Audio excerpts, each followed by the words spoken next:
چې حکومت یو فیصله کړې د سکولونو د پرایویټ کولو، بلکې دا به لاندو الفاظو کې به و چې ټیکادار ته د ورکولو یو فیصله کړې ده، ټیکاداري نظام په سکولونو کې جوړی.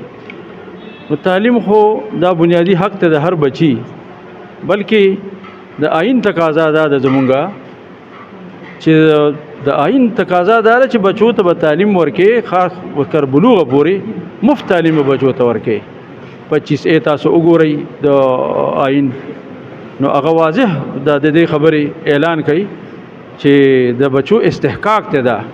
نو ول خدا خبره ده چې د ماشومان په استحقاق باندې یو ډاکه غردول موږ بداو، او چې ته ټیکاداري نظام جوړ کې ټیکاداري نظام جوړ کې، نو د غریب بچه ته زی. اوس خو نن هغه په کالج کې چې 8000 ورکوي په سیمستر باندې، په یونیورسيټي کې 40,000 ورکوي.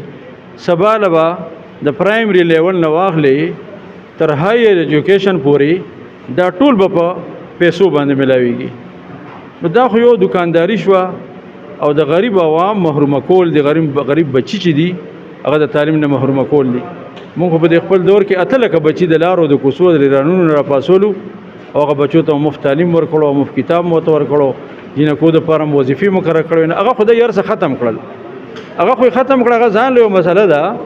خو اوس تعلیم ټیکادارانه نظام ته ورکول دا یو ډیر لوی ظلم دی د دې قوم سره، د دې صوبې سره.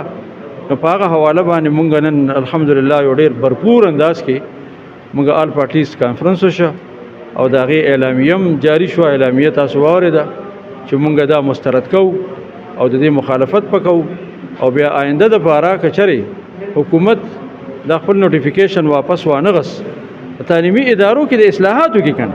مونږ اصلاحات کړو، ټول دنیا ته پته وه. زموږ خیبر پښتونخوا په ټولو پاکستان کې پټاپ باندې وه هغه زمانه کې، هغه د اصلاحاتو په نتیجه کې وه. نو اصلاحات دی وکړي، که دا چې دی واپس وانغس بیا به موږ احتجاجونه هم کوو، احتجاجي ریلۍ به وي، بیا به د سکولونو هلکان هم راوځي، کالجونو به هم راوځي، استادان به هم راوځي، او بیا به یو بھرپوره موږ به عدالت تمځو. د عدالت دروازه به انشاءالله موږ د دپاره ټکو.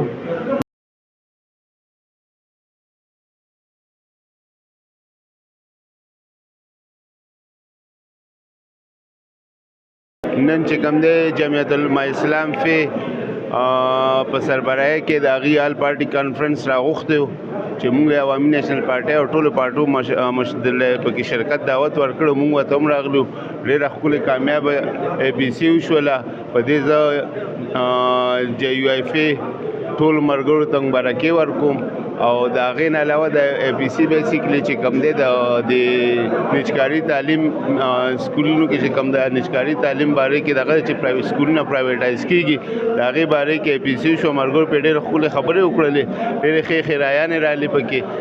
یو پکې دا چې لکه زموږ په صوابۍ کې تقریبا 48 سکولونه چې کوم دی هغه پرایویټایز کېږي، وسرې 15 چې کوم دی د جنکو سکولونه دي، او 48 د هلکانو سکولونه دي دا پرایویټایز کېږي. د هغې په باره کې پکې خبرې وشولې، تجاویزونه پکې راللو. د هغې نه علاوه پکې د دې زمیندارو د تماکو دا چې کوم سچویشن روان دی، کوم زیاتي ورسره کېږي په دې سرپلس ریټونو باره کې، په دې باندې پکې خبرې وشوې. دا یو تجویز پکې رالل. او باقي چې کوم دی کمیټه چې کله خپل دغه پیش کړ، په هغې کې هغې یو کمیټي جوړه کړه چې د ټولو پارټو جنرال سیکرټریان به د هغې ممبراني، او هغې به چې کوم دی د دې نجکارۍ د سکولونو دغه چې کوم دی د دې باره کې به خپل دغه جوړي کمیټي جوړي، او په هغې باندې به د کالجونو او سکولونو وزټس کړي. او دا دغه چې کوم دی دا نامنظور کو د ټیچینګ دغه چې کوم نجکارۍ د سیستم نظام نامنظور کو، او د هغې په حوالې کې چې کوم دی خپل احتجاجونه او خپل دغه سیستم به برابري.